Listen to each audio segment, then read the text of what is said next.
So Jake Paul just announced he's going to be fighting Gervonta Tank Davis November 14th on Netflix. My Twitter feed exploded. This is the most hyped thing in the world right now. And obviously it's Jake Paul, so there's going to be a lot of hate, but I really don't hate the fight. Like, I think it's kind of stupid on Tank's part. Dude's a world champion and has so many other fights out there, like the Lamont Roach rematch. Could have fought Devin Haney at 140, but he was too concerned about the weight discrepancy, yet he's gonna go and fight a fucking heavyweight. Dude wouldn't fight Ryan Garcia at 140, but he'll fight a 200-pound Jake Paul. Which, say what you want about him, I get it skill-wise, he isn't an elite pound-for-pound great, but the guy could definitely punch, and he has somewhat of a decent understanding of the game to where he can win fights. Example, Deontay Wilder. He's a shit boxer, but he hits hard. That's sometimes all it takes. And Tank's gonna be going in there against a guy 8 inches taller than him and 70 pounds heavier than him. I mean, look back at when Floyd Mayweather fought Logan Paul, Jake's brother. Dude was 0-1, hadn't even won a fight in his life. But listen to this. Hit him at the top of the forehead with the jab. Step off your back foot. Sorry, hit him with the jab. And Logan had some good moments in that fight. I think he even busted Floyd's eardrum at one point. And he was able to do that because he was 30 pounds heavier than him. Well, looking at this Tank fight, Tank is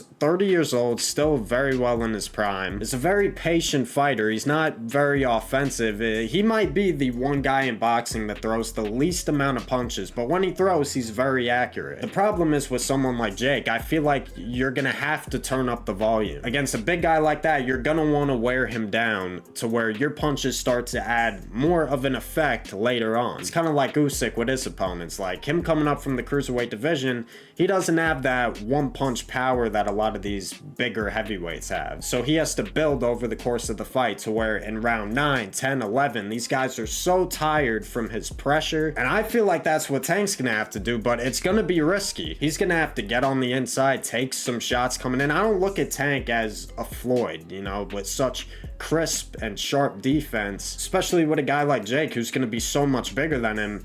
He might just not care. He might just run up to him and just start throwing flurries of combinations. He could get knocked out in the process. You know, you get hit in the right spot, I don't care what weight you are, you could get knocked out. But will Tank be willing to open up in those situations? Not that long ago, we saw him get buzzed versus Lamont Roach, a 135-pounder. He's even said that, I think when he fought Mario Barrios, him being 140 pounds, he made such a big deal of that, him being 140. The left hook that he caught you with, did it hurt you, or was it just like a flash shot?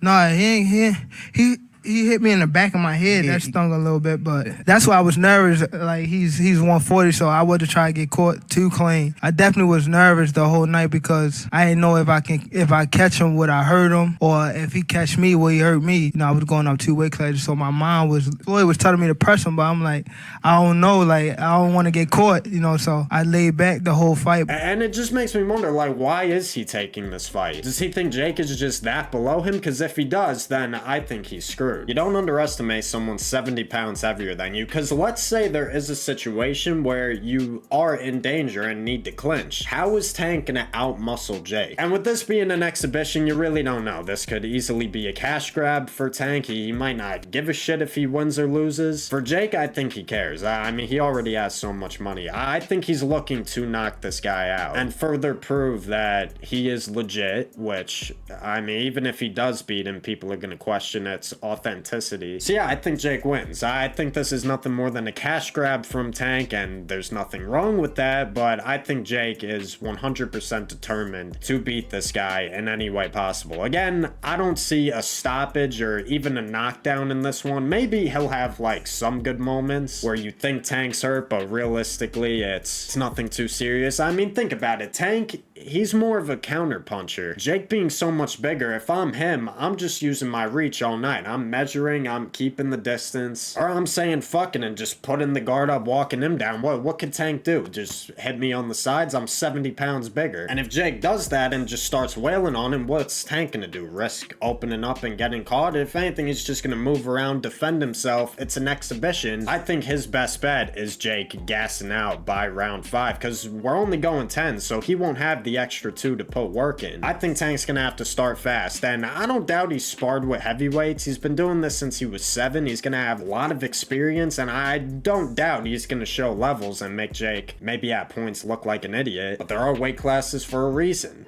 and one punch can change everything. Alright, so it's the next day. Figured I'd inform you guys on some new information that's come to light. So as we know, this fight's an exhibition, meaning it will not go on either guy's professional record. But BoxRec has added a new feature called hybrid boxing, meaning a winner will be declared. This isn't going to be like the Floyd Mayweather exhibitions where if it goes the distance, it's a draw. There will be a winner determined. So this actually makes the fight a lot more serious. If Jake does win, that L will be on Tank's record in some form. Both guys will be coming to fight, and we'll see who comes out alive on the other side. Thank you guys for watching. Let me know what you think down below. I really want to know. Make sure to subscribe, like, and comment, and I will see you in the next one. Take care. Peace.